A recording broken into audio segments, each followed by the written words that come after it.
ठीक है। आज हम स्टार्ट करेंगे अपनी क्लास। हमने लास्ट टाइम जो किया था वो किया था कंपोजिट वॉल। तो आज हम उसी को ही कंटिन्यू करेंगे। लास्ट टाइम हमने जब कंपोजिट वॉल की बात की थी तो हमने कंपोजिट वॉल की बात सीरीज़ में की थी। अब ऐसा तो नहीं है कि हमारे पास हर दफ़ा जो हमारे पास प्रॉब्लम गिवन हो उसके लिए हमारे पास वॉल के अंदर जो मटेरियल यूज़ हो रहा हो वो सीरीज़ में ही यूज़ हो रहा हो। There might be a chance कि हमारे पास मटेरियल सीरीज़ के जगह पे पैरेलल में हमारे पास कंबाइन हुआ हुआ हो। ठीक है, हम अभी अपनी एग्जांपल देखेंगे। तो हम आज उसको डिस्कस करेंगे कि व्हाट इफ़ अगर हमारे पास पैरेलल में कोई हमारे पास जो है मटेरियल एक दूसरे से कांटेक्ट में हो और उसके दरमियान हमारे पास हीट किस तरीके से फ्लो होगी। ठीक है, सबसे पहले हम जब पैरेलल की बात करने से पहले जो है हम थोड़ा सा कॉन्सेप्ट देंगे आपको। दोबारा से मैं दूंगी थर्मल रेजिस्टेंस का। वैसे तो हमने थर्मल रेजिस्टेंस को बहुत ज़्यादा ही डिटेल में पढ़ चुके हैं, लेकिन अभी जो मैं कॉन्सेप्ट दूंगी वो मैं इस तरीके से दूंगी ताकि जो है, क्योंकि there would be a diagram that you have to draw in exam, और जब भी आप अपनी प्रॉब्लम सॉल्व करोगे तो उसकी वजह से जो है मैं आपको दोबारा से एक नया कॉन्सेप्ट दूंगे थर्मल रेजिस्टेंस का। ठीक है, जैसे कि हम कहते हैं थर्मल रेजिस्टेंस हमारे पास क्या होती है, टेम्परेचर डिफरेंस का हमारे पास होता है divide by two the heat transfer, कि हमारे पास ए पॉइंट और बी पॉइंट के दरमियान कितना टेम्परेचर डिफरेंस है, या इनिशियल वॉल के एक इंटरफेस पे और दूसरे इंटरफेस पे कितना टेम्परेचर है, उनका डिफरेंस डिवाइड बाय हमारे पास कितनी हीट फ्लो हो रही है, वो हमारे पास बता रही है कि कितनी रेजिस्टेंस है वॉल के अंदर, वो कितनी हीट फ्लो करना अलाउ कर रहा है और कितनी हीट फ्लो करने नहीं दे रहा। ठीक है, हमारे पास ये बता रहे हैं। तो हम जनरली जो हम अपना आर मालूम करते हैं, थर्मल रेजिस्टेंस मालूम करते हैं, वो हम मालूम करते हैं डेल्टा टी अपॉन क्यू। या फिर हम अपना हीट फ्लो मालूम करते हैं तो कैसे मालूम करते हैं, Q equals to delta T upon R. ठीक है, you can easily rearrange it and can find the value of R as well by using the temperature difference and heat transfer. अब हमारे पास ये जो कॉन्सेप्ट बस थर्मल रेजिस्टेंस का it is quite similar to the concept of electrical resistance as well. जैसे कि हमारे पास ओम्स लॉ है। ओम्स लॉ में हमारे पास क्या होता है कि हमारे पास कितना वोल्टेज ड्रॉप हो रहा है अक्रॉस द रेजिस्टर या सर्किट के अंदर, वो हमारे पास करंट कितना फ्लो हो रहा है उसके मतलब रेशियो होता है हमारे पास voltage drop to the current flow. V equals to I R, या कह लो R equals to delta V upon R. ठीक है, तो हमारे पास कितना करंट फ्लो हो रहा है और कितना वोल्टेज ड्रॉप है अक्रॉस अ रेजिस्टर, वो हमारे पास बताता है इलेक्ट्रिकल रेजिस्टेंस। जैसे कि हमारे पास थर्मल रेजिस्टेंस बता रहा है कि टेम्परेचर कितना ड्रॉप हो रहा है, कितनी हीट फ्लो हो रही है, बिल्कुल इसी तरीके से हमारे पास इलेक्ट्रिकल रेजिस्टेंस में हम ऐसे ही मालूम करते हैं कि कितना वोल्टेज ड्रॉप हो रहा है और कितना करंट फ्लो होना अलाउ है, वो हमारे पास बताता है कि हमारे पास इलेक्ट्रिकल सर्किट की रेजिस्टेंस कितनी है। थर्मल रेजिस्टेंस भी हमारे पास इसी तरीके से होती है कि हमारे पास कितनी टेम्परेचर डिफरेंस है या कितना हमारे पास टेम्परेचर ड्रॉप हो रहा है, कितने हीट फ्लो हो रही है, वो हमारे पास बताता है कि हमारे पास इस मटेरियल की थर्मल रेजिस्टेंस कितनी है। ठीक है, तो ये दोनों हमारे पास क्या है, सेम कॉन्सेप्ट है, एनालॉगस कॉन्सेप्ट है। तो अगर हम इसके इस तरीके से अगर हम अपनी जो है थर्मल रेजिस्टेंस के कॉन्सेप्ट को देखें तो हमारे पास ओम्स लॉ क्या कहता है, delta V equals to IR, or you can easily rearrange it to find the value of R. R would be delta V upon I. यानी ये हमारे पास इलेक्ट्रिकल पोटेंशियल डिफरेंस है and this is the current flow. It will give you the value of R कि कितनी हमारे पास electrical resistance है। अगर आप अपनी फोरियर्स लॉ से हमने जो इक्वेशन ड्राइव की थी फॉर थर्मल रेजिस्टेंस, तो आप देखो तो ये इक्वेशन क्वाइट सिमिलर है उस इक्वेशन के। आपके पास यहाँ पे डेल्टा टी आता था और यहाँ पे क्यू आता था। ठीक है, R would be equals to delta T upon Q, यानी कि हमारे पास कितना टेम्परेचर ड्रॉप हो रहा है अक्रॉस द वॉल और हमारे पास कितनी हीट फ्लो हो रही है पर यूनिट एरिया। ठीक है, R would be equals to delta T upon Q, और we can say R would be equals to delta T upon Q upon A, क्योंकि ये हमारे पास क्या हीट फ्लक्स है, heat flow per unit area. तो अगर आप सिंपल हीट फ्लो की बात करो, क्यू की बात करो, पर यूनिट एरिया की बात ना करो, then you will have to introduce the value of unit area, या you have to introduce the value area of the material, कि कितना मटीरियल है जिसकी आप बात करो। अब इलेक्ट्रिकल सर्किट के अंदर हमारे पास एरिया के ऊपर डिपेंडेंट तो नहीं होती है, क्योंकि हमारे पास सर्किट के अंदर देयर इज नो कॉन्सेप्ट, जो पोटेंशियल ड्रॉप हो रहा है वो एरिया डिपेंडेंट नहीं है, जो रेजिस्टेंस है वो एरिया डिपेंडेंट नहीं है, बल्कि रेजिस्टेंस किसके डिपेंडेंट है, करंट फ्लो के डिपेंडेंट है, चार्ज के ऊपर, नंबर ऑफ चार्जेस के ऊपर डिपेंडेंट है। जबकि हमारे पास थर्मल रेजिस्टेंस में हमारे पास जितना ज़्यादा एरिया होगा मटेरियल का उतनी ज़्यादा रेजिस्टेंस वो प्रोड्यूस करेगा, उतनी ज़्यादा ट्रबल होगी हीट को फ्लो करने के लिए from one interface to another. तो दैट्स वाई हम यहाँ पे जो क्यू इंट्रोड्यूस करवाते हैं वो हीट फ्लक्स वाला इंट्रोड्यूस करवाते हैं, यानी heat flow per unit area, क्योंकि resistance is dependent upon the unit area of the material as well. तो हमारे पास अगर आप इन दोनों इक्वेशन को कंपेयर करो तो इक्वेशन क्या है, क्वाइट एनालॉगस है, सेम है। ठीक है, is there any problem with that? समझ आ गई ये वाली बात? ठीक है, नाउ मूव ऑन टू, अगर हम ये वाली थ्योरी अपनी ये वाला कॉन्सेप्ट इम्प्लाई करें अपनी थर्मल रेजिस्टेंस की सर्किट ड्रॉ करने में, तो हमारे पास जैसे इलेक्ट्रिकल रेजिस्टेंस का सर्किट होता है वैसे ही बस थर्मल रेजिस्टेंस का सर्किट भी होगा। अच्छा, ये सारी बातें हम इसलिए भी कर रहे हैं क्योंकि हमारे पास इलेक्ट्रिसिटी भी हमारे पास एक मेजर सोर्स है हीट प्रोड्यूस करने की। हम इलेक्ट्रिसिटी के थ्रू भी हीट प्रोड्यूस करते हैं। ठीक है, दैट्स वाई हम जो है अपने सर्किट की बात कर रहे हैं, ताकि हमारे पास जब भी हम हीट सोर्स की बात करें या जब भी हम अपने किसी भी सिस्टम की बात करें जहाँ पे हीट एक डायरेक्शन से दूसरे डायरेक्शन में फ्लो हो रही है, तो हम हमेशा 3D डायग्राम नहीं बनेंगे, हमेशा हम जो है पूरा का पूरा अपना मटेरियल स्पेसिफाई नहीं करेंगे। समटाइम क्या करते हैं हम उसको ईजी करने के लिए हम क्या करते हैं अपनी सर्किट डायग्राम भी ड्रॉ करते हैं। कोई प्रॉब्लम है किसी को?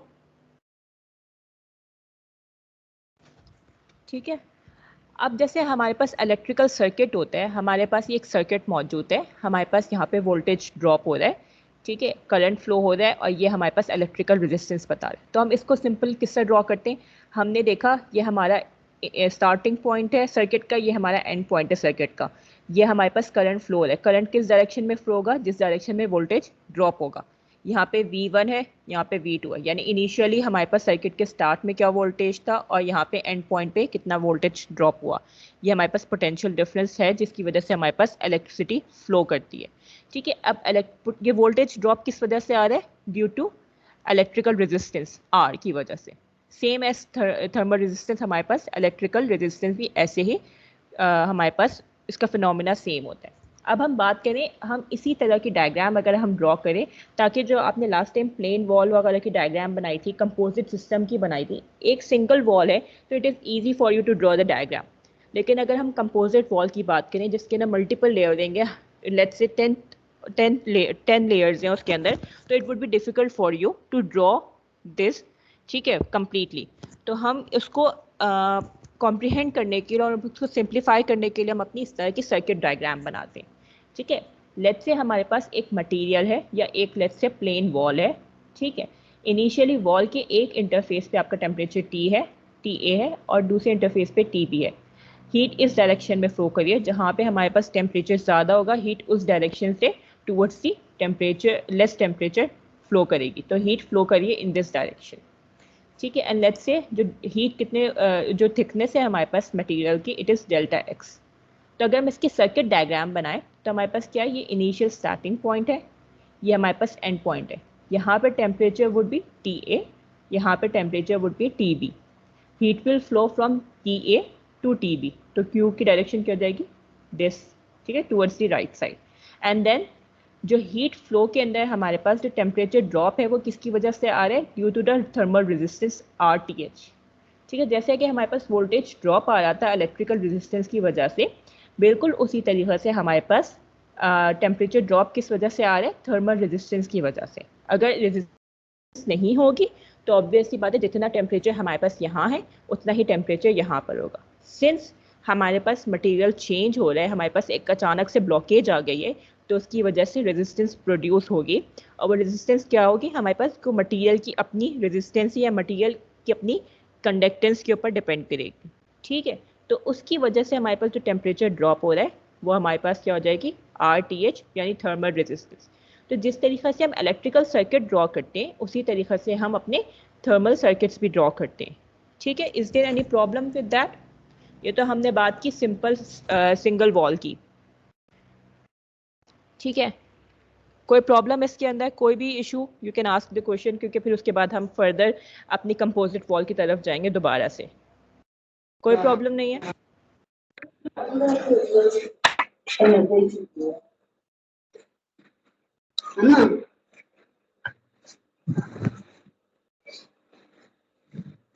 ठीक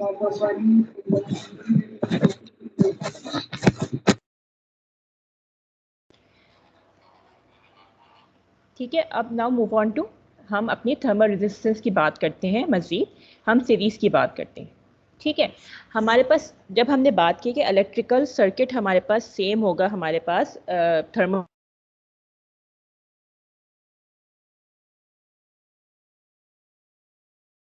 तो हमारे पास जो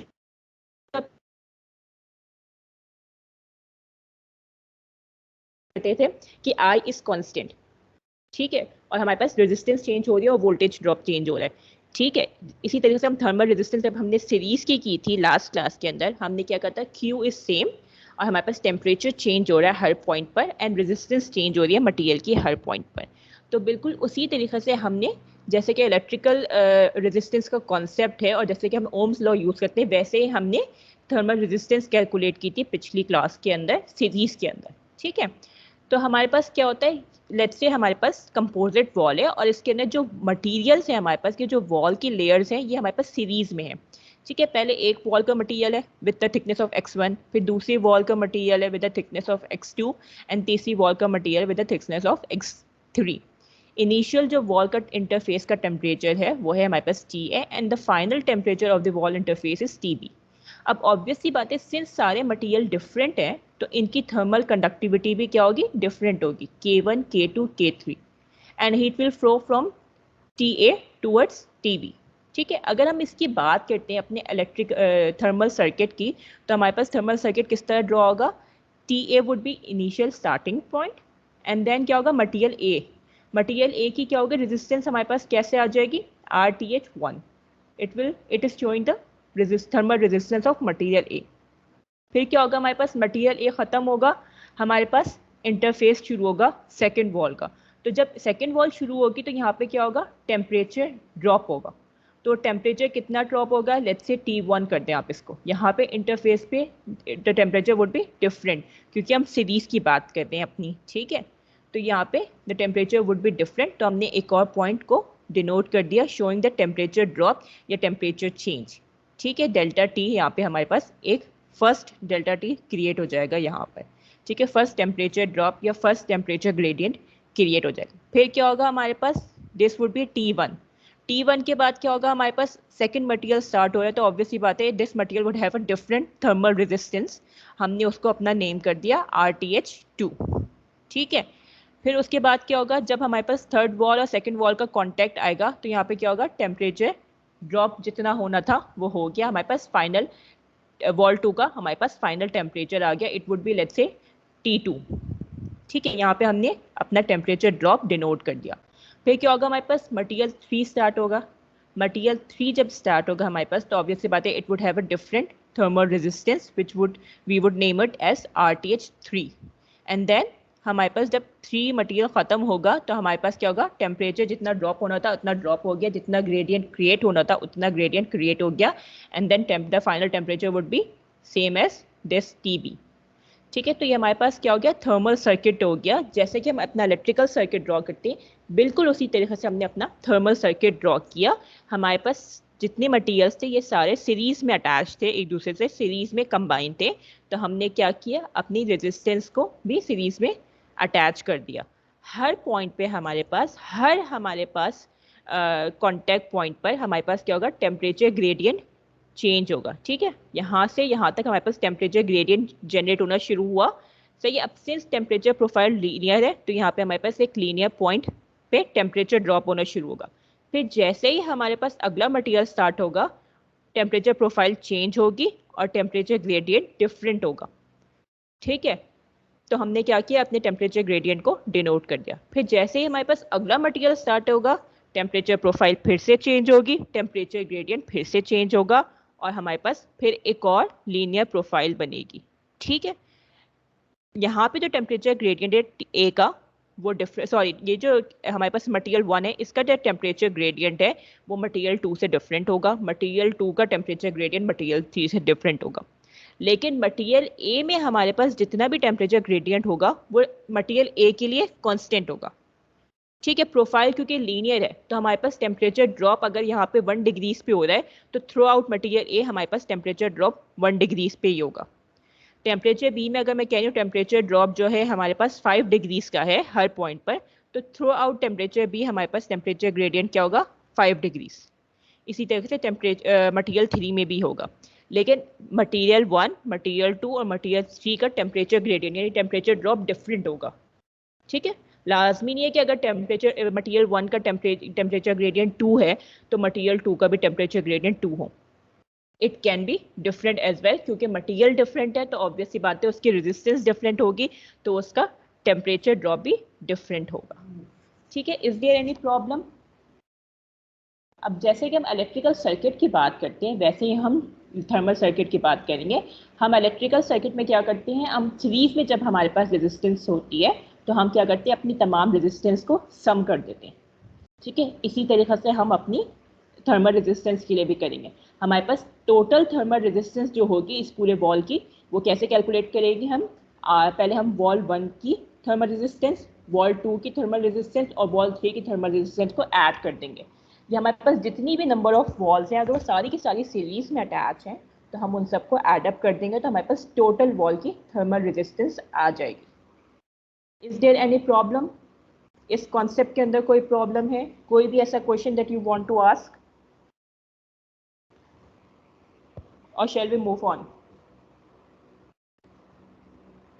बताइए मुझे कोई भी प्रॉब्लम, कोई भी ऐसी क्वेरी। No miss, clear. ठीक है।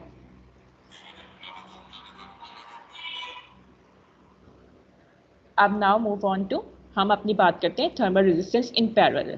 ठीक है। सेम एज हमारे पास जैसे हम इलेक्ट्रिकल सर्किट की बात करते हैं वैसे ही जो है हम थर्मल सर्किट की बात करेंगे। हमारे पास थर्मल सर्किट अगर हम पैरेलल की बात करें यानी हमारे पास एक वॉल है, इसके ना हमारे पास मटेरियल 1, मटेरियल 2 और मटेरियल 3 सीरीज में नहीं है बल्कि पैरेलल में अटैच है। हीट फ्लो हमारे पास इस डायरेक्शन में हो रही है, ठीक है, from left to right side. लेकिन हमारे पास जो मटेरियल है वो लेफ्ट टू राइट नहीं अरेंज हुए हुए हैं बल्कि from top to bottom arrange हुए हुए हैं। ठीक है। अब हीट फ्लो इस डायरेक्शन में भी हो रही है, ए से भी होगी, बी से भी होगी, सी से, सॉरी, मटेरियल 1 से भी होगी, मटेरियल 2 से भी होगी, मटेरियल 3 से भी होगी। ठीक है। क्योंकि वॉल का इंटरफेस ये है, यहाँ पे डिफरेंट टेम्परेचर है। वॉल का सेकंड इंटरफेस ये है, यहाँ पे टेम्परेचर टी भी है। हीट फ्लो क्या कर रही है, इस डायरेक्शन में कर रही है। ठीक है। अब इस डायरेक्शन में कर रही है तो हमारे पास ये क्या हो गया, मटेरियल सारे एक दूसरे से पैरेलल कंबाइन हुए हुए। जब मटेरियल पैरेलल कंबाइन हुए हुए तो इनका सर्किट भी डिफरेंट बनेगा एज कम्पेयर टू सीरीज। ठीक है। अब हमारे पास अगर आप इस मटेरियल को देखें तो यहाँ पे इस वॉल की इस इंटरफेस पे हमारे पास टेम्परेचर क्या है, टी ए है, और वॉल के इस फेस पर टेम्परेचर क्या है, टी बी है। अब अगर मटेरियल ए की सिंपल बात करें तो यहाँ पे भी टेम्परेचर क्या है, टी ए है, और यहाँ पे टेम्परेचर क्या है, टी बी है, क्योंकि थ्रू आउट द वॉल ये पूरे इंटरफेस पे टेम्परेचर टी बी है। अब मटेरियल 2 की बात करें तो मटेरियल 2 के इस इंटरफेस पे क्या है, टेम्परेचर क्या है, टी ए है। मटेरियल 2 के वॉल के इस इंटरफेस पे टेम्परेचर क्या है, टी बी है।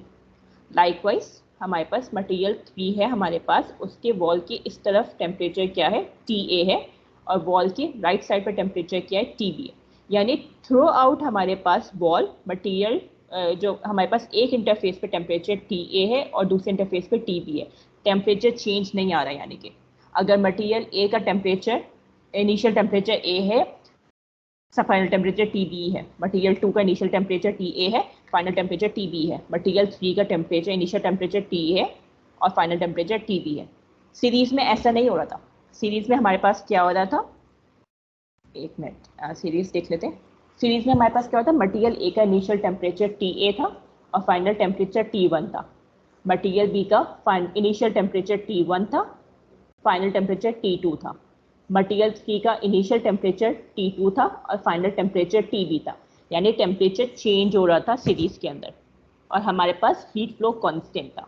ठीक है। लेकिन यहाँ पे क्या हो रहा है, हमारे पास टेम्परेचर सेम है हमारे पास, चाहे मटेरियल ए हो, चाहे मटेरियल बी हो, सॉरी मटेरियल 1 हो, मटेरियल 2 हो, मटेरियल 3 हो, हमारे पास अगर हमारे पास तीनों का मटेरियल का इनिशियल टेम्परेचर टी है और फाइनल टेम्परेचर टी बी है तो हमारे पास क्या हुआ, हमारे पास सेम एज हमारे पास जैसे हम ओम्स लॉ की बात करते थे उसमें भी यही होता था, हमारे पास वोल्टेज सेम होता था, करंट फ्लो चेंज हो जाता था पैरेलल के अंदर और रेजिस्टेंस वेरी करती थी।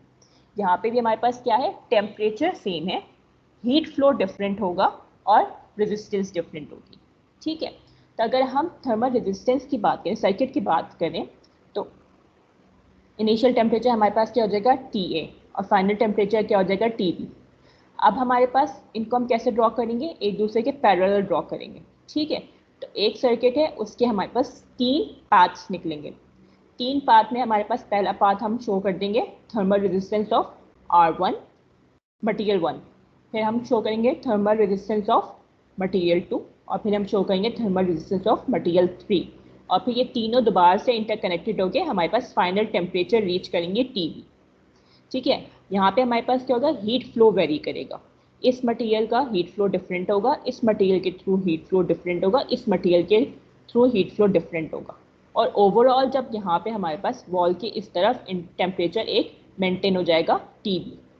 ठीक है, अब हम जैसे हम इलेक्ट्रिकल सर्किट की बात करते हैं तो उसके अंदर हमारे पास रेजिस्टेंस किसके बराबर होती है, total resistance 1/R equals to 1/R1 plus 1/R2 plus 1/R3। तो इसी तरीके से हमारे पास थर्मल रेजिस्टेंस पैरेलल में क्या होगी, बिल्कुल वैसे ही होगी, RTH पैरेलल। अच्छा, ये 1/R है। ठीक है, यहाँ का जो 1/R था उसको मैं इधर ले गई हूँ, मैंने यहाँ पे पावर से मल्टीप्लाई करवा दिया, पावर -1 लगा दी। आप या तो -1 यहाँ से रिमूव करके इसको 1/R कर दो। ठीक है, बोथ आर ओके। ठीक है, तो 1/R equals to 1/R1 plus 1/R2 plus 1/R3 और जितनी भी हमारे पास फर्दर मटीरियल्स कनेक्टेड हैं पैरेलल के ना, उन सब की आप रेजिस्टेंस को कैलकुलेट करते जाओगे। Is there any problem? ठीक है, ये सेम हमारे पास जैसे वोल्टेज का कॉन्सेप्ट है, ये वैसे ही हमारे पास सारा कॉन्सेप्ट है। अब हम एक एग्जाम्पल देख लेते हैं, क्योंकि हमारे कॉन्सेप्ट इंट्रोड्यूस करने का पर्पस ही यही था कि जो है आप कॉम्बिनेशन में अगर आपके पास वॉल हो, कंपोजिट वॉल जिसके अंदर पैरेलल और सीरीज दोनों हो, या मटेरियल सीरीज में हो सिर्फ या मटेरियल पैरेलल में हो, तो आप किस तरीके से उसको सॉल्व करोगे। ठीक है, अब हम एग्जाम्पल देख लेते हैं। ठीक है, ये हमारे पास एक एग्जाम्पल है, इसके अंदर हमारे पास 3 मटीरियल्स हैं, 3 मटीरियल्स है हमारे पास, एक मटीरियल 1 है, एक मटीरियल 2 है, एक मटीरियल 3 है। ठीक है, इनिशियल टेम्परेचर हमारे पास TA है और फाइनल टेम्परेचर TB है। अब मटीरियल 1 में हमारे पास हर की ऑब्वियसली बात है, डिफरेंट मटीरियल है तो उनकी थर्मल कंडक्टिविटी क्या होगी, डिफरेंट होगी। ठीक है, मटीरियल 1 और मटीरियल 2 हमारे पास एक दूसरे से पैरेलल में अटैच है, जबकि मटीरियल 3 हमारे पास क्या है, सीरीज में अटैच है। ठीक है, अब इसका हमें इलेक्ट्रिकल सर्किट ड्रॉ करना है। ठीक है, इलेक्ट्रिकल सर्किट कैसे ड्रॉ करेंगे, इनिशियल पॉइंट स्टार्टिंग पॉइंट क्या होगा हमारे पास TA, तो हमने TA डिनोट कर दिया। फिर उसके बाद हमारे पास क्या होंगे, 2 मटीरियल्स पैरेलल में अटैच है, तो हम क्या करेंगे, 2 पार्ट में डिवाइड कर देंगे अपने हीट फ्लो को। पहला पार्ट हमारे पास क्या होगा, पार्ट 1, जिसके अंदर हमारे पास मटीरियल 1 की रेजिस्टेंस होगी। सेकेंड पार्ट क्या होगा हमारे पास, मटीरियल 2 की रेजिस्टेंस वाला पार्ट। ठीक है, फिर ये दोनों पार्ट दोबारा से कंबाइन होंगे और इस इंटरफेस पे एक हमारे पास टेम्परेचर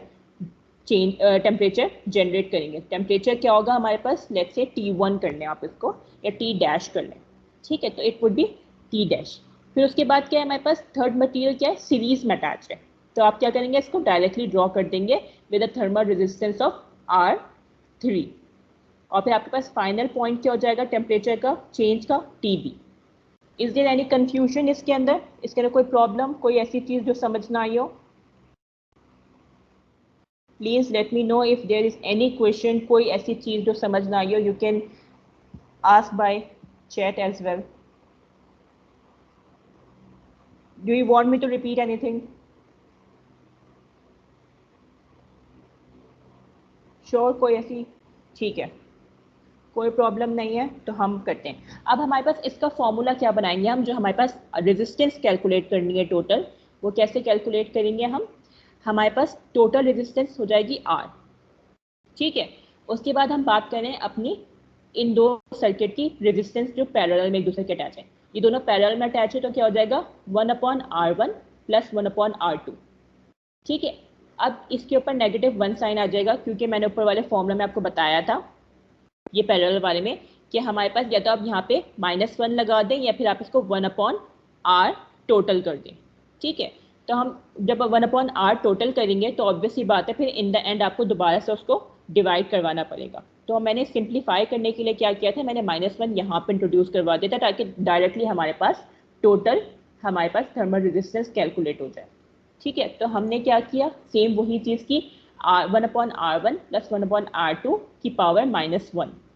ठीक है, ताकि हमारे पास जो ये सीरीज में रेजिस्टेंस, पैरेलल में रेजिस्टेंस है, इसका हमारे पास समीशन यानी 1/r आ जाए। जब 1/r को आप दोबारा से चेंज करोगे इन दी फॉर्म ऑफ r तो वो क्या हो जाएगी, -1 का साइन यहाँ पर आ जाएगा। प्लस हमारे पास क्या हो जाएगी, सीरीज में रेजिस्टेंस, सीरीज में क्या थी, ये वाली रेजिस्टेंस और ये वाली रेजिस्टेंस एक दूसरे के सीरीज में थी। ठीक है, ये 1 और 2 का कॉम्बिनेशन और 3 ये क्या है, हमारे पास सीरीज में अटैच है एक दूसरे से, तो क्या हो जाएगा 1/r पैरेलल + r3। तो हमने क्या किया, इस तरह अपना सर्किट डायग्राम ड्रॉ कर ली। कोई प्रॉब्लम इसके अंदर, इक्वेशन कैसे बनाई है मैंने, समझ आ गई है, मुझे प्लीज़ बताओ। अगर नहीं आई है तो मैं दोबारा रिपीट कर दूंगी, जल्दी से बताओ मुझे। ये दो हमारे पास पैरेलल में है और इन दोनों का कॉम्बिनेशन और 3 हमारे पास सीरीज में। तो पहले हम इन दोनों की टोटल रेजिस्टेंस निकालेंगे। इन दोनों की टोटल रेजिस्टेंस कैसे निकलेगी, 1/r = 1/r1 + 1/r2। ठीक है, फिर जब वो आपके पास आ जाएगा 1/r, फिर उस r का इन्वर्स ले लोगे तो आपके पास क्या आ जाएगी, r की वैल्यू। ठीक है, फिर आपके पास इन दोनों की टोटल रेजिस्टेंस और 3 की रेजिस्टेंस क्या है, एक दूसरे से सीरीज में अटैच है, तो आप उसकी रेजिस्टेंस और इसकी 3 की रेजिस्टेंस को क्या करोगे, ऐड अप कर दोगे। ठीक है, ये आपके पास फॉर्मूला आ गया। ठीक है, समझ आ गया, बिल्कुल ठीक है। अब हम जो है आगे न्यूमेरिकल की तरफ जाते हैं। ठीक है, पहला न्यूमेरिकल मैं करवाऊंगी और सेकंड न्यूमेरिकल आप खुद करोगे। ठीक है, अब न्यूमेरिकल हमारे पास कह रहा है कि the wall is composed of 7 different layers indicated by 1 to 7. The interface temperatures of the composite are T1 to T5 as shown in the figure. The equivalent electrical circuit of the above composite is shown in the figure. ठीक है, मैं ये बता देती हूँ। अब हमारे पास given है फिगर, ये हमारे पास वॉल 1 है, ये वॉल 2 है, वॉल 3 है, वॉल 4, वॉल 5, 6 एंड 7। ठीक है, टेम्परेचर हमारे पास वॉल 1 की इस इंटरफेस पे हमारे पास टेम्परेचर T1 है, यहाँ पर हमारे पास टेम्परेचर T2 है, यहाँ पे हमारे पास टेम्परेचर T3 है, यहाँ पे हमारे पास टेम्परेचर T4 है और यहाँ पे हमारे पास टेम्परेचर T5 है। जो हीट का फ्लो है वो हमारे पास इस डायरेक्शन से टुवर्ड्स राइट साइड फ्लो कर रहा है। ठीक है, फ्रॉम T1 to T5 हमें हर इंडिविजुअल उसकी थिकनेस प्रोवाइड की हुई है। ठीक है, अब हमारे पास यहाँ पे आप देखिए जो 1 है हमारे पास, सबसे पहले हम बात करते हैं 2 और 3 की। 2 और 3 एक दूसरे के क्या है, पैरेलल में अटैच है। इसी तरह से 5, 6, 7 हमारे पास क्या है, पैरेलल में अटैच है। तो यहाँ पे जो रेजिस्टेंस का फॉर्मूला है वो 1/r वाला लगेगा। ठीक है, टोटल रेजिस्टेंस, जबकि 1 एंड 2, 3 हमारे पास क्या है, सीरीज में है। फिर 1, 2, 3 एंड 4 क्या है हमारे पास, सीरीज में। फिर से इनका जो हमारे पास टोटल आ रहेगी वो हमारे पास 5, 6, 7 की सीरीज में है। ठीक है, तब आपने क्या करना है, इसका इलेक्ट्रिकल सर्किट ड्रॉ करना है। जल्दी से इलेक्ट्रिकल सर्किट ड्रॉ करें जैसे मैंने सिखाया था और मुझे अभी चैट के अंदर पिक्चर सेंड कीजिए। Giving you 5 minute, I think 2 minutes would be more than enough. जो ये फिगर है इसका इलेक्ट्रिकल सर्किट ड्रॉ करके मुझे अभी चैट के अंदर पिक्चर सेंड कीजिए, आई एम वेटिंग। और ये जो सिर्फ 2-3 स्टूडेंट्स हैं, roll number 2, roll number 52, 32, 31 and 60, they are very hardly few student जो है ना रिस्पॉन्स करते हैं, रिस्पॉन्सिव हैं, रिस्पॉन्ड करते हैं। बाकी जो है बाकी सब सो रहे होते हैं मुझे लगता है। सिर्फ 32, 2, 31, 52 इन्हीं की मुझे जो है क्या कहते हैं समझ आती है कि इनको समझ आ रहा है या नहीं आ रहा है। बाकी सब जो है ना बिल्कुल भी ना रिप्लाई करते हैं, ना रिस्पॉन्ड करते हैं क्लास के, ना बिल्कुल ही इनएक्टिव बैठे हुए होते हैं। जल्दी से मुझे इसकी electrical circuit diagram, sorry thermal circuit diagram draw करके बताइए कि कैसे बनेगी।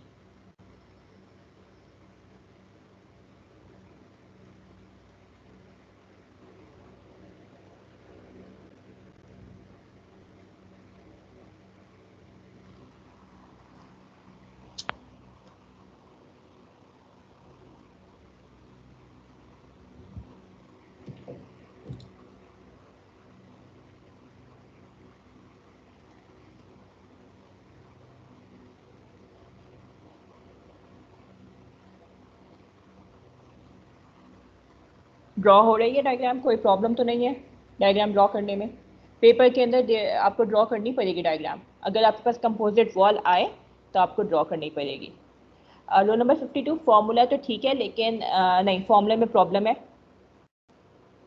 थोड़ी सी। और दूसरी बात ये, मैंने इलेक्ट्रिकल वो थर्मल सर्किट डायग्राम ड्रॉ करने को कहा है, फॉर्मूला निकालने को नहीं कहा। फॉर्मूला तो हम पहले आप सर्किट डायग्राम ड्रॉ करके उसके बाद फॉर्मूला बनाओगे। बिल्कुल ठीक है, रोल नंबर 67, वेरी गुड, बिल्कुल ठीक डायग्राम ड्रॉ किया आपने, गुड जॉब। बिल्कुल ठीक है रोल नंबर 2, बिल्कुल ठीक डायग्राम ड्रॉ किया।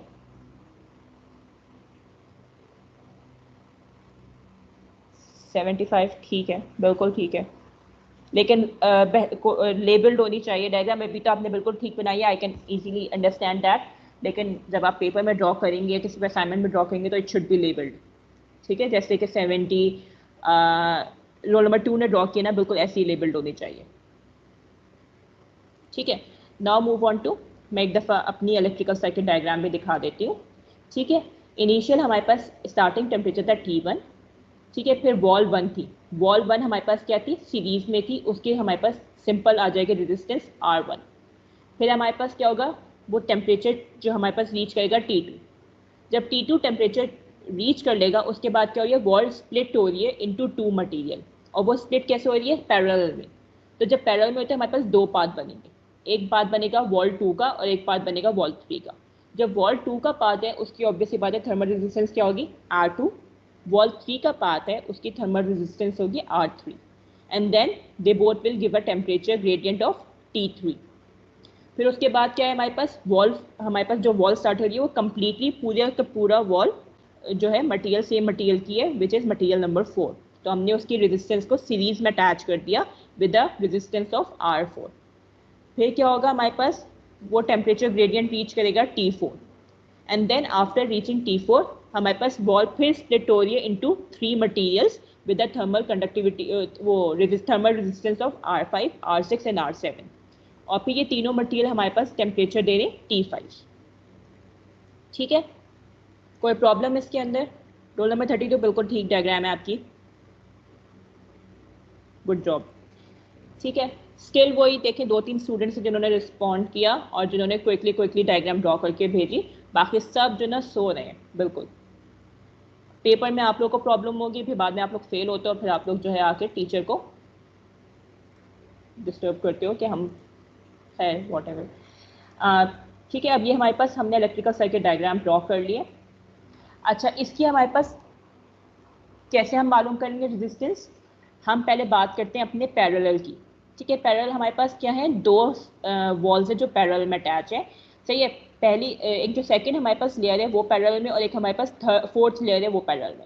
सेकंड लेयर की बात करें तो सेकंड लेयर के अंदर हमारे पास मटेरियल 2 और मटेरियल 3 है। तो सेकंड लेयर की हमने रेजिस्टेंस कैसे मालूम की, 1/R2 प्लस 1/R3। ठीक है, तो इससे हमारे पास क्या है, सेकंड लेयर की थर्मल रेजिस्टेंस आ गई। अब लेयर नंबर 4 की थर्मल रेजिस्टेंस की बात करते हैं। लेयर नंबर 4 के अंदर हमारे पास 3 मटेरियल्स हैं, R5, R6, R7। तो इसका क्या होगा, हमारे पास 1/1/R5 plus 1/R6 plus 1/R7। ठीक है, ये हमारे पास क्या आ गई, दोनों जो पैरेलल में थी हमने इनकी थर्मल रेजिस्टेंस मालूम कर दी। ठीक है, ये जब थर्मल रेजिस्टेंस हमारे पास आ गई है पैरेलल वाले की, अब हम क्या करेंगे, हम देखेंगे सीरीज में। ठीक है, सीरीज में क्या है हमारे पास, वॉल 1, वॉल 2 और वॉल 3 हमारे पास इन दोनों का combination, plus wall 4 plus wall 5, 6 and 7 का कॉम्बिनेशन। तो हमने क्या किया, वॉल 2 और 3 की वॉल 1 की थर्मल रेजिस्टेंस प्लस वॉल 2 और 3 की थर्मल रेजिस्टेंस प्लस वॉल 4 की thermal resistance plus wall 5, 6 and 7 की थर्मल रेजिस्टेंस को ऐड अप कर देंगे। ठीक है, क्योंकि ये तो सारी सीरीज में, ये दोनों एक दूसरे के पैरेलल में, तो हमने क्या किया, इनका इन्वर्स ले लिया। ये तीनों एक दूसरे के तीनों पैरेलल में है हमारे पास, तो हमने इनका इन्वर्स लेके उनको ऐड अप कर लिया। ठीक है, फिर अब क्या है, ये सारी की सारी एक दूसरे के सीरीज में है, तो हम क्या करेंगे, इन सबको ऐड कर देंगे।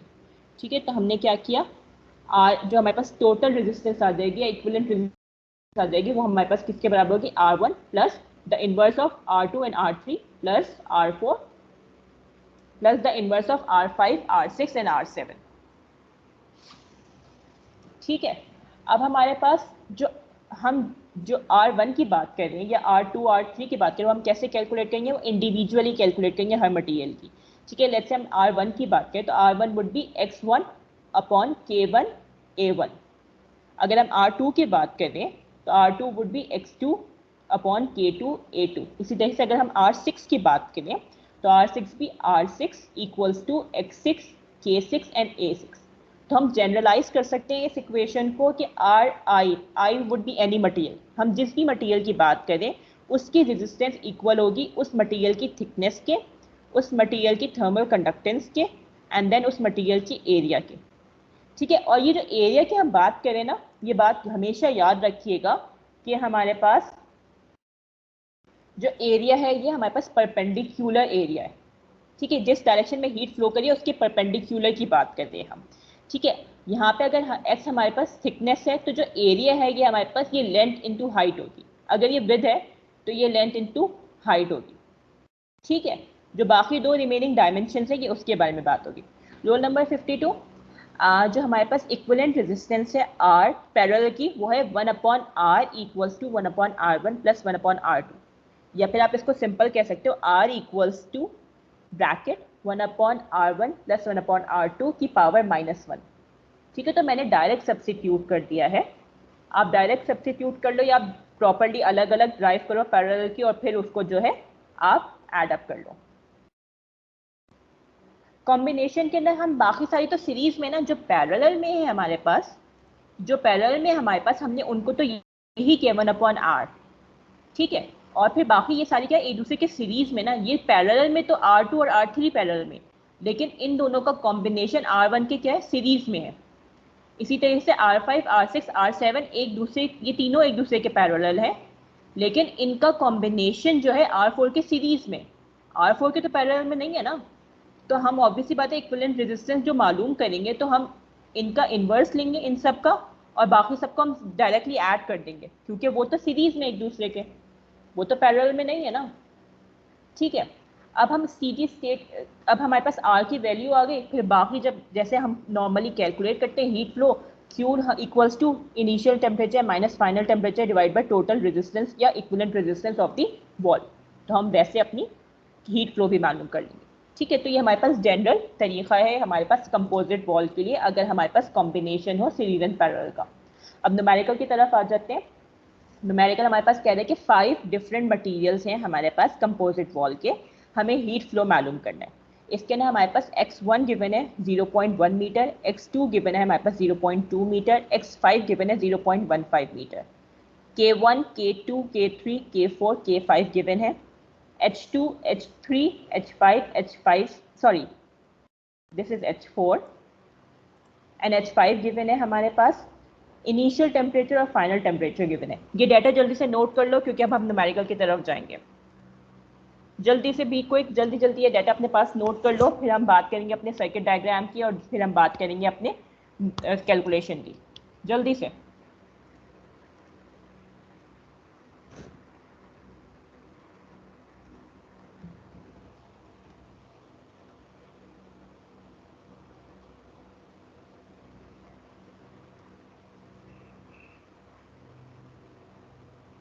ठीक है, नोट कर लिया डाटा? चलो मैं दोबारा से इस स्लाइड पर आ जाऊंगे, पहले हम अपनी वो देख लेते हैं। ठीक है, ये हमारे पास जो है फिगर गिवन है। फिगर हमारे पास क्या कहती है कि फिगर हमारे पास क्या शो कर रही है कि जो वॉल 1 है हमारे पास वो वॉल 2 और पैरेलल सीरीज में है, जबकि वॉल 2 और वॉल 3 यह है हमारे पास एक दूसरे के पैरेलल में। इसी तरह से वॉल 2 और 3 हमारे पास वॉल 4 और 5 के क्या है सीरीज में है, जबकि वॉल 4 और 5 क्या है एक दूसरे के पैरेलल है। हमें इसका जो है मालूम करनी है हीट फ्लो। हमारे पास डाटा में I think x1, x2, x3 given है, x1, x2 और x5 गिवन है, सॉरी। ठीक है, x1, x2 और x5 गिवन है, और हमारे पास h2, h3, h4 और h5 गिवन है। ठीक है, उसके अलावा हमारे पास TA और TB गिवन है, यानी T1 और T4 गिवन है। और हमें हीट फ्लो मालूम करना है, थर्मल कंडक्टिविटी भी हमारे पास गिवन है। ठीक है, सबसे पहले हम इलेक्ट्रिकल सर्किट की बात करते हैं, अपने थर्मल सर्किट की बात करते हैं। थर्मल सर्किट में हमारे पास इनिशियल स्टार्टिंग पॉइंट क्या होगा, T1।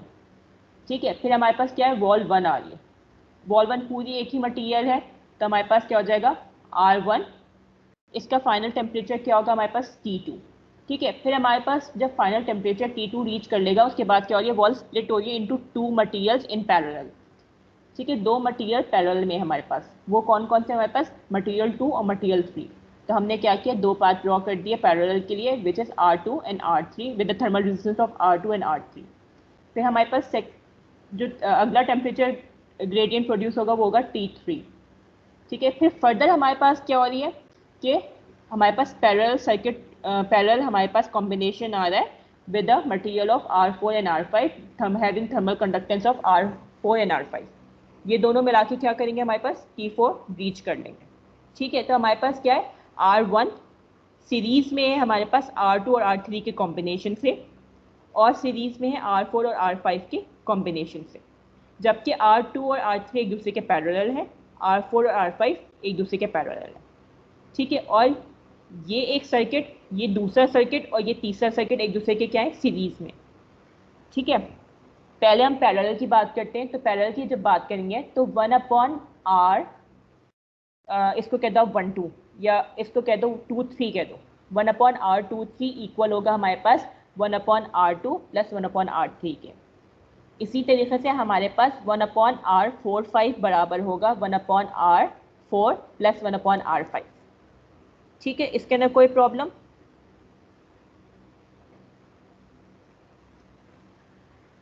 ठीक है, अब हमने अपना थर्मल सर्किट भी ड्रॉ कर लिया है, हमारे पास ये फिगर गिवन थी। ठीक है, अब हम क्या करेंगे, अपनी जनरल इक्वेशन बनाएंगे। जनरल इक्वेशन बनाने से पहले हम कुछ अजम्पशंस बनाएंगे। सबसे पहले अजम्पशन तो आपको पता है, steady state one dimensional conduction है, यानी एक ही डायरेक्शन में हीट फ्लो हो रहा है, इस डायरेक्शन में या जेड की डायरेक्शन में नहीं फ्लो हो रहा है, सिर्फ एक्स की डायरेक्शन में हमारे पास हीट फ्लो हो रहा है, वन डायमेंशनल फ्लो है।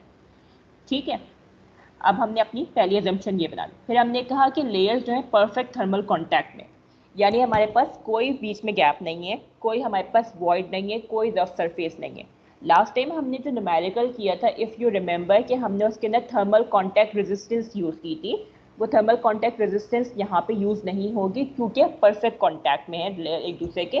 There is no void, there is no air gap, there is no rough surface, सारी की सारी बिल्कुल ही हमारे पास, कोई भी हमारे पास उनके अंदर किसी भी तरह की लॉसेस नहीं है। ठीक है, फिर हम कह रहे हैं, हमने ये जो तीसरी वाली अजम्पशन है ये बहुत इंपॉर्टेंट है। ठीक है, ये हम कह रहे हैं कि जो हीट फ्लो की हमारे पास डायरेक्शन एरिया है हमारे पास, वो 1 मीटर स्क्वायर है। ठीक है, मैंने आपको ये वाली बात बताई है कि हमारे पास अगर हम x की बात करें तो हमारे पास जो एरिया यूज़ करेंगे, अगर ये x हमारे पास लेट्स से विद है, थिकनेस है, विद है, तो हम जो एरिया निकालेंगे वो हाइट इंटू लेंथ निकालेंगे। ठीक है, जो हमारे पास बाकी जो रिमेनिंग 2 डायमेंशन होंगे हम उसको यूज़ करेंगे अपने एरिया के अंदर। परपेंडिकुलर का मतलब ही यही है। ठीक है, तो हमारे पास हमने कहा कि जो हीट फ्लो की डायरेक्शन में एरिया है वो है हमारे पास 1 मीटर स्क्वायर, यानी जो परपेंडिकुलर एरिया हमने बनाना है वो हमने अज्यूम कर लिया 1 मीटर स्क्वायर, क्योंकि हमारे पास एरिया गिवन नहीं है क्वेश्चन के अंदर। ठीक है, अब हम अपनी बात करते हैं डाटा की। ठीक है, डाटा के अंदर हमारे पास x1 गिवन है, x2 गिवन है, x5 गिवन है। ठीक है, x3 नहीं है, x4 नहीं है। अब हम x3 और x4 की बात करते हैं। ठीक है, x3 की बात करते हैं। ऑब्वियस सी बात है कि जितना x2 होगा उतना ही x3 होगा, तो वी कैन से x2 इक्वल्स टू x3। तो x3 की वैल्यू क्या हो गई हमारे पास, same as x2 which is 0.2 metre. अब हम बात करते हैं x4 की। x4 क्या है हमारे पास, जितना x5 होगा उतना ही हमारे पास x4 होगा, कि एक दूसरे के पैरेलल में, और कोई हमारे पास इनके दरमियान जो है ऐसी कोई हमारे पास इंफॉर्मेशन नहीं दी हुई है कि दोनों का थिकनेस डिफरेंट है। तो जितना हमारे पास x5 है उतना ही हमारे पास x4 हो गया। तो हमने क्या कहा इन दोनों को कि x4 equals to x5 equals to 0.15 metre. ठीक है, इसके अंदर कोई प्रॉब्लम। अब हम बात करते हैं अपनी हाइट की। ठीक है, हाइट की बात करते हैं। अब हमारे पास ये सबकी क्या क्या है, हाइट बराबर है। या तो आप h2 और h3 को ऐड कर दो तो आपके पास h1 आ जाएगा, या फिर आप h4 और h5 को ऐड कर दो तो आपके पास h1 की वैल्यू आ जाएगी। ठीक है, यहाँ पे आपके पास H2 गिवन है, H3 गिवन है, H4 गिवन है, H5 गिवन है। आप किसी भी कॉम्बिनेशन से H1 मालूम कर सकते हो। ठीक है, आपके पास हाइट भी आ गई। थर्मल कंडक्टिविटी आपको पांचों मटेरियल की दी हुई है, इसके अंदर भी कोई प्रॉब्लम नहीं है। सही है, आपके पास इनिशियल और फाइनल टेम्परेचर भी गिवन है। अब आपके पास आ गई प्रॉब्लम एरिया की। एरिया आपको गिवन नहीं है। ठीक है, एरिया आपने खुद से एज्यूम किया हुआ है 0.1, सॉरी आपने एरिया एज्यूम किया हुआ है 1 मीटर स्क्वायर। ठीक है, लेकिन क्वेश्चन के अंदर हमने इन्होंने जो है हमें हाइट प्रोवाइड की हुई है। ठीक है, अब हाइट प्रोवाइड की हुई है, थिकनेस भी प्रोवाइड की हुई है, तो ऑब्वियसली बात है हम इस हाइट को इग्नोर तो नहीं कर सकते। अगर हमारे पास हाइट गिवन नहीं होती तो हम क्या करते हैं, हमेशा एरिया खुद से 1 रख लेते हैं अजम्पशन बनाकर। हमने यहाँ पे एरिया की अजम्पशन 1 तो बना ली है क्योंकि हमारे पास हाइट गिवन है लेकिन लेंथ गिवन नहीं है। सही है, विड्थ तो हम यूज करें एक्स कैलकुलेशन के लिए, एरिया मालूम करने के लिए हाइट गिवन है लेकिन विड्थ गिवन नहीं है। तब आप क्या करोगे मुझे बताओ, कैसे मालूम करोगे एरिया?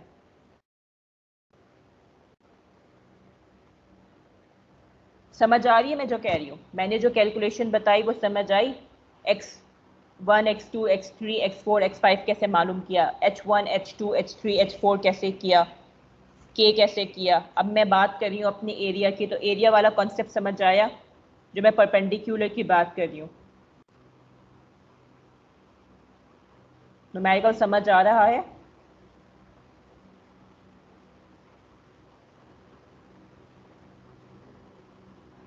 क्या हो गया बेटा, इतने बताओ तो समझ आ रहा है?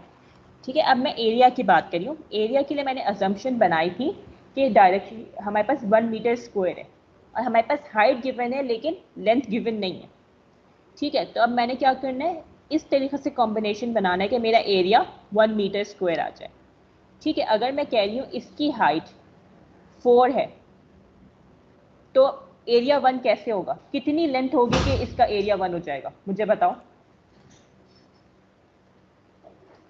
बिल्कुल ठीक है, रोल नंबर 67, बिल्कुल ठीक है।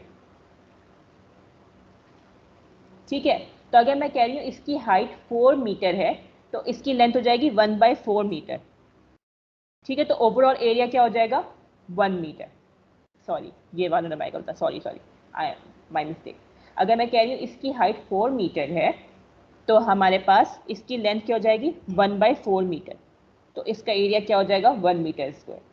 अगर मैं कह रही हूँ इसकी हाइट 2 मीटर है तो इसकी लेंथ क्या हो जाएगी हमारे पास, 2/4 मीटर, तो ओवरऑल एरिया क्या आ जाएगा हमारे पास, 1 मीटर। अगर मैं कह रही हूँ इसकी हाइट 3 मीटर है तो हमारे पास इसकी लेंथ क्या हो जाएगी, 3/4 मीटर, तो टोटल एरिया क्या आ जाएगा हमारे पास, 1 मीटर। अगर मैं कह रही हूँ इसकी हाइट 4 मीटर है, सॉरी H2 कितना है हमारे पास, सॉरी 1 मीटर है, तो इसकी हमारे पास अगर ये हाइट 1 मीटर है तो हमारे पास इसकी विड्थ कितनी होगी, 1/4, तो हमारे पास टोटल क्या आ जाएगी। ठीक है, इस तरीके से हम अपनी एरिया निकाल देंगे। ठीक है, यहाँ पे मैंने थोड़ी सी अभी एरिया बताते हुए गलती कर दी क्योंकि मैं अज्यूम करी, मुझे ये लगा था कि नंबर जो है इनकी हाइट है, जबकि हाइट इनकी ये है 1 मीटर, 3 मीटर, 2.5 मीटर, 1/5 मीटर। ठीक है, तो अगर हमारे पास, मैं कह रही हूँ इसकी हाइट हमारे पास है 4 मीटर तो हमारे पास इसकी लेंथ क्या होगी, 1/4 मीटर, तो एरिया हमारे पास क्या आ जाएगा, 1 मीटर। अगर मैं कह रही हूँ मटीरियल 2 की हाइट हमारे पास 1 मीटर है तो हमारे पास क्या हो जाएगा, किस तरीके से आप निकालेंगे एरिया,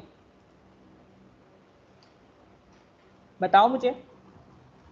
1 मीटर करना है आपने एरिया टोटल दोनों का मिलाकर, तो क्या हो जाएगा, 1/4। फिर इसी तरीके से आप क्या करोगे, 3 मीटर है तो आप क्या करोगे, 3/4, सॉरी 4 सही है, इसी तरीके से आप करते जाओगे। अब हम दोबारा से इसकी इक्वेशन बना लेते हैं, इक्वेशन से ज़्यादा आसानी होगी, बाद में फिर हम दोबारा से एरिया की तरफ आ जाएंगे। अब हम बात कर रहे हैं अपनी रेजिस्टेंस की। हमारे पास बात करते हैं सबसे पहले हम पैरेलल की। पैरेलल में हमारे पास क्या है, मटेरियल 2 और मटेरियल 3 एक दूसरे के क्या है, पैरेलल में। ठीक है, तो हमने इन दोनों को क्या किया, पैरेलल अज्यूम किया। पैरेलल अज्यूम करने के लिए हमने क्या किया, 1/R2 + 1/R3, और इनका क्या किया हमने, इन्वर्स ले लिया। इसी तरह से हमारे पास मटेरियल 4 और 5 क्या है, एक दूसरे के पैरेलल है, तो हमने क्या किया, इनका पैरेलल का फॉर्मूला लगाया 1/r4 प्लस 1/r5 और इनका हमने क्या किया, इन्वर्स ले लिया। अब क्या है हमारे पास, ये कॉम्बिनेशन और मटेरियल 1 क्या है, एक दूसरे के सीरीज में है। तो हमने क्या किया, इनको सिंपल एडअप कर दिया, r1 plus inverse of 1/r2 and 1/r3 plus inverse of 1/r4 plus 1/r5। इसके अंदर कोई प्रॉब्लम? मैं एरिया दोबारा बताती हूँ, एरिया के बारे में परेशान ना हो रोल नंबर 32, मैं आपको दोबारा समझाती हूँ पूरा area with the help of वो बताऊंगी मैं आपको फॉर्मूला, ताकि ज़्यादा आसानी हो। ठीक है, इसके अंदर कोई प्रॉब्लम रेजिस्टेंस के अंदर? ठीक है, ये हमने ड्राइव कर लिया। अब हम इसको जो है अपनी ओपन कर रहे हैं अपने। ठीक है, हमने क्या किया, R1 की जगह पे वैल्यू पुट कर दी X1 K1 A1। इसी तरह से R2 R3 R4 और R5 की जगह पे हमने अपनी सारी वैल्यूज पुट कर दी। ठीक है, इसके अंदर कोई प्रॉब्लम? I hope not. ठीक है, X1 हमारे पास गिवन था 0.1, X2 हमारे पास गिवन था 0.2, X2 और X3 एक दूसरे के बराबर होंगे क्योंकि दोनों पैरेलल में थे, तो दोनों की थिकनेस सेम होगी। तो जितना X2 था उतना ही हमारे पास X3 हो गया, विच इज 0.2। इसी तरह से X4 हमारे पास गिवन था 0.15, सॉरी X5 हमारे पास गिवन था 0.15। जितना X5 होगा उतना ही X4 होगा दूसरे के पैरेलल में, तो दोनों की थिकनेस क्या होगी, सेम होगी। तो हमने X1 X2 X3 X4 X5 की वैल्यूज पुट कर दी। अब हम बात करते हैं थर्मल कंडक्टेंस की, K1 K2 K3 K4 K5, ये आपके पास सारी वैल्यूज गिवन है, आपने पुट कर दी। अब हम बात करें अपनी एरिया की। एरिया क्या है हमारे पास, 1 मीटर स्क्वायर होना चाहिए। ठीक है, अब हम बात करते हैं अपने मटेरियल 1 की। मटेरियल 1 का एरिया क्या होना चाहिए हमारे पास, 1 मीटर स्क्वायर। तो हमने क्या किया, अगर हमारे पास इसकी हाइट 4 मीटर थी तो हमने क्या किया, 1/4 से मल्टीप्लाई कर दिया। 4 आपस में कैंसिल हो जाएंगे, हमारे पास एरिया क्या आ जाएगा, हमारे पास 1 मीटर स्क्वायर। ठीक है, समझ आ गई ये वाली बात, ये वाली बात समझ आई। अब हम बात करते हैं अपनी मटेरियल वॉल लेयर नंबर 2 की। ठीक है, इस लेयर नंबर 2 की बात करें, 2 और 3 की, सॉरी रॉन्ग फिगर, इस लेयर नंबर 2 की बात करें, 2 और 3 की। इन दोनों का एरिया क्या होना चाहिए हमारे पास, 1 मीटर स्क्वायर। ठीक है, क्योंकि हमने अजम्पशन बनाई है कि हमारे पास पर स्क्वायर हम जो है हीट फ्लो मालूम कर रहे हैं, तो 1 मीटर स्क्वायर होना चाहिए। इसी तरह से वॉल 4 और 5, इन दोनों का एरिया क्या होना चाहिए, 1 मीटर स्क्वायर। ठीक है, दोनों का मिलाकर 1 मीटर होना चाहिए, इन दोनों का मिलाकर 1 मीटर होना चाहिए। ठीक है, तो हम बात करते हैं अपने एरिया की। पहले बात करते हैं हम इसकी, अगर इसकी हाइट 1 मीटर गिवन है तो हमने 1/4 से मल्टीप्लाई करवा दिया। अगर इसकी हाइट 3 मीटर थी तो हमने क्या किया, 1/4 से मल्टीप्लाई करवा दिया। सेम एज दिस, जितना हमने यहाँ पे मल्टीप्लाई करवाया था वही फैक्टर हम हर किसी के साथ मल्टीप्लाई करवा देंगे, हम उसको ही सबकी लेंथ अज्यूम करेंगे। ठीक है, तो आप इन दोनों का अगर आप ऐड करोगे तब भी आपको 1 मीटर मिलेगा, या फिर आप सिंपल क्या कर सकते हो, आपने जो फैक्टर यहाँ पे मल्टीप्लाई करवाया है वही फैक्टर आप सबके साथ मल्टीप्लाई करवा दो, क्योंकि ऑब्वियस ही बात है जो लेंथ इसकी होगी वही लेंथ आपकी इन दोनों की कॉम्बिनेशन की भी होगी और इन दोनों की कॉम्बिनेशन की भी होगी। ठीक है, सिंपल एज दैट। या तो आप ये वाली चीज़ यूज कर लो, या फिर इन दोनों की आपकी जो एडअप होके एरिया क्या आना चाहिए, 1 मीटर आना चाहिए। इसी तरह से इन दोनों का एरिया एडअप होके क्या आना चाहिए, 1 मीटर आना चाहिए। या तो आप ये वाला कॉन्सेप्ट यूज कर सकते हो, या सिंपल एज दैट कि आपने यहाँ से जितनी लेंथ से मल्टीप्लाई करवाया वही लेंथ आप जो है यहाँ से मल्टीप्लाई करवा दो, क्योंकि सबकी हाइट तो वेरी कर रही है, सबकी थिकनेस तो वेरी करेगी, लेकिन लेंथ तो सबकी सेम होगी, क्योंकि हमारे पास एक ना एक डायमेंशन सेम होगी, तभी तो एक दूसरे के सीरीज में होंगे ये। ठीक है, ठीक है, ये वाली बात समझ आई या नहीं आई, या do you want me to repeat it one more time? Area वाली बात समझ आई या नहीं आई? हमें 1 मीटर स्क्वायर बनाना है एरिया, हमने देखा इसकी हाइट 4 मीटर है तो हमने 1/4 से मल्टीप्लाई करवा दिया। ठीक है, तो ये क्या हो गया, 1 मीटर स्क्वायर हो गया एरिया। इसी तरीके से आप क्या, जब आप इसको 1/4 से मल्टीप्लाई करवा रहे हो तो आप फिर तमाम फैक्टर्स को 1/4 से मल्टीप्लाई करवाओगे। पहला तरीका ये। दूसरा तरीका ये है कि आप इन दोनों को मिलाकर, जितना ऑब्वियस सी बात है जितनी लेंथ इसकी होगी उतनी ही लेंथ आपके तमाम मटेरियल्स की होगी। ठीक है, या फिर आप क्या, इन दोनों के कॉम्बिनेशन को मिलाकर 1 होना चाहिए, इन दोनों के कॉम्बिनेशन को मिला के 1 होना चाहिए, क्योंकि एक दूसरे के सीरीज में। या तो आप ये वाला कॉन्सेप्ट यूज कर सकते हो, या सिंपल एज दैट कि आप 1/4 से सबको मल्टीप्लाई करवा दो, या आप ये वाली चीज़ यूज कर सकते हो। ठीक है, तो मैंने क्या किया, सिंपल सबसे आसान तरीका यूज़ किया, मैंने इसको 1 बनाया और फिर जो फैक्टर जिससे यहाँ पे 1 बनाया था मैंने उसको सबसे मल्टीप्लाई करवा दिया 1/4 1/4 1/4। ठीक है, अब सिंपल सारी वैल्यूज़ मेरे पास नोन है। ठीक है, x भी आ गया, k भी आ गया, a भी आ गया। ठीक है, अब मैंने सबको वैल्यूज़ को सब्स्टिट्यूट किया और सॉल्व किया। सॉल्व करके मुझे बता दो आंसर क्या आ रहा है।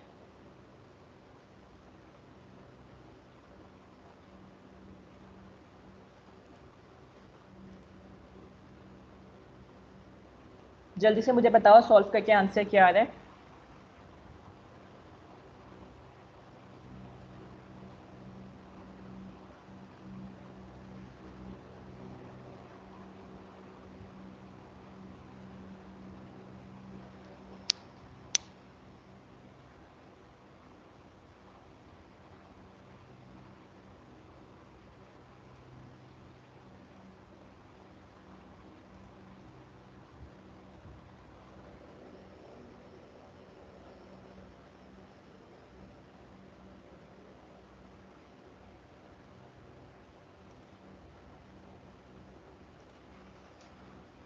मेरा आंसर 0.0195 डिग्री सेंटीग्रेड पर वॉट आ रहा है। आई एम होप कि आप लोगों का भी यही आ रहा होगा। चेक कर लो जल्दी से आंसर कि यही आ रहा है या डिफरेंट आ रहा है। फिर सिंपल एज दैट आप जो है अपना जनरल फॉर्मूला है डेल्टा टी अपॉन आर, जिसके अंदर आप initial temperature minus final temperature रखोगे और जो आपने रेजिस्टेंस मालूम किया टोटल इक्विवेलेंट रेजिस्टेंस उसको पुट कर दोगे and then you can easily get the heat flow Q, the value of Q। अच्छा, यहाँ पे ये कैपिटल Q होगा क्योंकि आपने एरिया वाला फैक्टर इनकॉर्पोरेट करवाया हुआ है हर जगह पर। अगर एरिया वाला फैक्टर इनकॉर्पोरेट ना करवाते और आप एरिया कॉमन लेके आप यहाँ पे डिवाइड करवा देते तो फिर आपके पास ये स्मॉलर Q होता। ठीक है, heat flow per unit area. Since you have used the value of area that's why ये कैपिटल Q है। ये वाली बात जो है कंफ्यूज नहीं होना पेपर के अंदर। यू शुड नो कि कब आपने Q स्मॉल लिखना है, यू शुड नो कब आपने Q कैपिटल लिखना है। ठीक है, जल्दी से कैलकुलेट करो, late me know the answer, ताकि फिर जो है हम आगे डिस्कस कर लें इसको and then we will finish our class.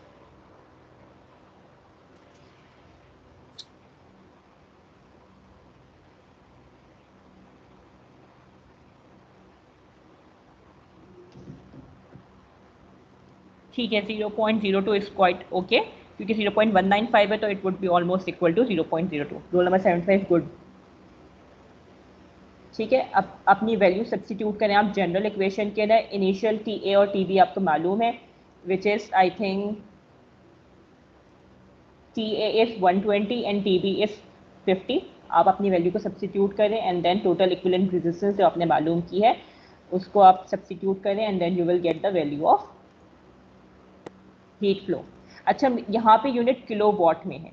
ठीक है, तो do not get confuse with the unit. मैंने इसको मल्टीप्लाई बाय डिवाइड बाय 1000 करवाया है ताकि मेरी वैल्यू जो है स्मॉलर में आए, डिजिट्स में आए। ठीक है, तो अगर आप वॉट में आएगी तो इट वुड बी 359,100। सही है।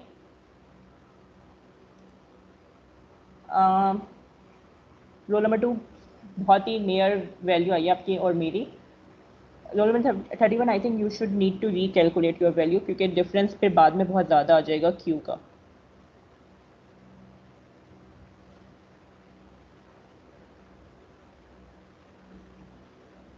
इस न्यूमेरिकल के अंदर कोई प्रॉब्लम? रोल नंबर 32 बिल्कुल सही वैल्यू आई है, गुड जॉब। इसके अंदर कोई प्रॉब्लम न्यूमेरिकल के अंदर, कोई ऐसी चीज़ जो समझ ना आई हो? इसके बाद वाला जो न्यूमेरिकल है ये आप लोगों का होमवर्क है, you have to do it by yourself. इसके अंदर मैं आपको सिर्फ एक बता देती हूँ, आपकी सारी जो है थर्मल कंडक्टिविटी गिवन है, आपको सबकी थिकनेस गिवन है, आपको इसकी क्या कहते हैं लेंथ गिवन है 10 सेंटीमीटर और आपको इसकी हाइट गिवन है टोटल 10 सेंटीमीटर, जिसके अंदर B की 3 है और C की 7 है। इनिशियल और फाइनल टेम्परेचर गिवन है, आपने कोई कैलकुलेशन नहीं करनी है, आपने जस्ट जनरल फार्मूला बनाना है अपना इक्विवेलेंट रेजिस्टेंस का, उससे इक्विवेलेंट रेजिस्टेंस निकालनी है और आपने उसको सब्स्टिट्यूट करना है अपने क्या कहते हैं फोरियर्स लॉ में। ठीक है, तो ये वाला न्यूमेरिकल आप घर से करके आइएगा और मुझे I will ask you the answer of the numerical tomorrow, फिर हम देखेंगे।